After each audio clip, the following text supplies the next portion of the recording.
What's good, YouTube? It's your boy JmarMATK, man. Back again in the video, the banger for y'all today, man. Today, we got the fat electrician, man, weaponizing ice cream in World War II. Now, I don't know about y'all. When I think about ice cream, I think about ice cream. And I'm thinking, what the fuck? How could you make that a weapon in World War II? That's all I'm thinking. How the fuck you make ice cream a weapon? Putting it in somebody's eye or something? Brain freeze or some shit? But let's get into the video, man. Check it out, man, and see what they're talking about and how does this correlate. Oh boy, this video is going to be aggressive. Today we're talking about the biggest logistical flex of all time, the sheer amount of ice cream the US military managed to eat in World War II. Buckle up because it's going to get weird. In 1943, the US military managed to eat 135 million pounds of ice cream. I don't know how you... 135 million pounds of ice cream? How in the fuck can you eat that? Guys want to quantify that like elephant meters or kilo elephants? It's 10,384. Write that down. Moving on. Hey, real quick, this video is brought to you by my favorite sporting goods store, Shields. They've got over 30 retail locations across the US and an even better online store that offers price matching and satisfaction guaranteed or your money back. So if you need anything from camping gear to sporting goods to casual clothes to work clothes, make sure to go check out Shields in person, or I'll have their link in the description down below. Back to the video. Why on earth was the American military eating so much ice cream? Couple of reasons. Reason number one, America, because America's always number one and we can. Buh! You're so dumb. America's not number one and the metric system's better. Buh! Okay, look, first of all, you're ruining my story. Second of all, I have no idea what the metric system's doing for you, but I do know the only reason you're not doing it while speaking German is because of America and fractions, so show some respect. As I was saying, reason number two, it's complicated. You see, it all started on January 17th, 1920, when the 18th Amendment went into effect and America would begin the noble experiment, aka prohibition. Alcohol's banned across all of the US. Because of this, pretty much overnight, all the bars in America turned into ice cream parlors rather than go out of business, and ice cream stepped up to fill the social void left by alcohol. If you're not picking up on a pun... Damn, but they love that ice cream. You see how they was looking in that picture? They love that motherfucker ice cream. I'm trying to tell you that ice cream is essentially the new booze. And I know what you're thinking. Why on earth would the American government ban alcohol? It's the land of the free, the home of the brave, and now you can't even enjoy a beer? That doesn't make any sense. But apparently America had a severe drinking problem back then, so the government had to step up and ban alcohol because they care about our health. Right. And then to prove how much they cared about our health, once people naturally started making their own booze at home using industrial alcohol, they started mandating to all the manufacturers of industrial alcohol that they had to put methyl alcohol inside of it, which is poisonous to people, which as a result led to over 10,000 Americans being poisoned to death during Prohibition. Damn, so they said, okay, so we banned some, y'all still gonna do it.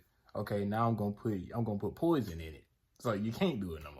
That's crazy.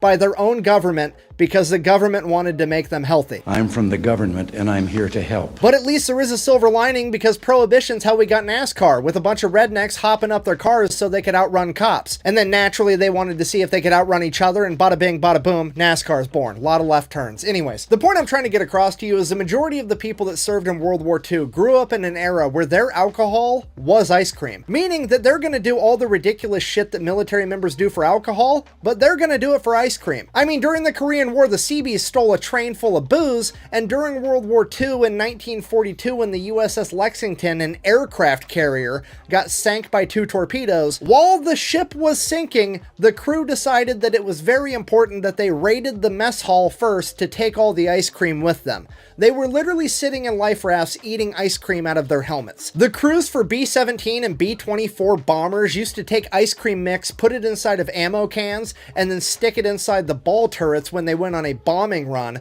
because then if they made it back after successfully bombing the enemy, the ball turret got cold enough and there was enough turbulence that it would both chill and churn the ice cream, so then they had fresh ice cream afterwards. There were literally mobile ice cream factories that would follow the front line just behind it and deliver fresh ice cream to the front line every day. And then we get to the absolute pinnacle of logistical flexing, the ice cream ships of World War II. Yeah, the Navy had 3 of these things. They could make 500 gallons of ice cream a day. They had enough refrigerant. Damn, 500 gallons of ice cream a day?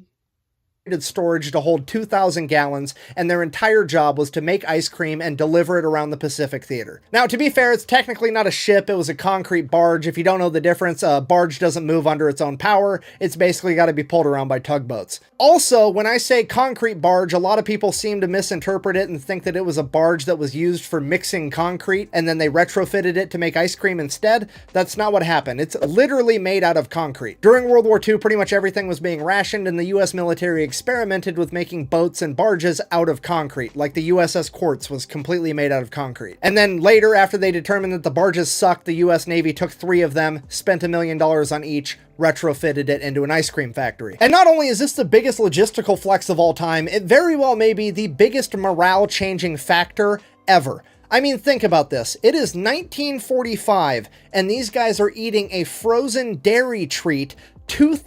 They look happy as hell. Look at them in that picture. They look happy as hell. Shirts off. They look happy just to... That's cake? They got ice cream and cake? I ain't gonna lie, that shit do look good. I ain't gonna lie. That sounds good right now. I ain't even gonna lie to you. 1,000 miles from home, and the enemy is literally 15 miles from home, and they can't get food. Do you have any idea what effect it would have on your morale if you were the bad guy in World War II and you haven't eaten in 3 days, but it's okay because you have a superior warrior culture and your team's gonna pull through and you're gonna win because go team, you guys got this. And then the Americans come over the hill with flamethrowers and fucking ice cream cones. Maybe, just maybe, you're on the wrong side of this argument. That's like the Star-Spangled Darth Vader, okay? Come to the red, white, and blue side, we've got fucking ice cream. So in conclusion, booze and ice cream are on the same level of awesome. And next time you go out to a restaurant, you see that little old man with the black hat on the front that says he's a veteran eating ice cream out of a little dish for dessert. You know what's up. Thanks for watching. Best way to support the channel is go buy some merch at thefatelectrician.com. Quack bang out. Man, that was into the video, man. That was very interesting though. That was very interesting right there. Now I know why veterans eat ice cream. Now I know why they eat ice cream. I know where it's from. And yeah, like I said, man, the Fat Electrician, his whole channel is definitely a learning experience. Cause like I said, when I was in school, I didn't pay attention to history class at all. I didn't pay attention to that shit at all. But seeing his videos and y'all keep recommending them and just videos I come across and stuff like that, it's definitely a learning experience. And you're never too old to learn or you're never too good to learn. So I'm always open for different learning lessons and stuff like that about history. So that's good. It was a good video, definitely 10 out of 10. Y'all recommend some more videos I should react to from him. And I'll get on as soon as possible. Without further ado, man, I'm going to say for this vid. Your boy out, man. Peace.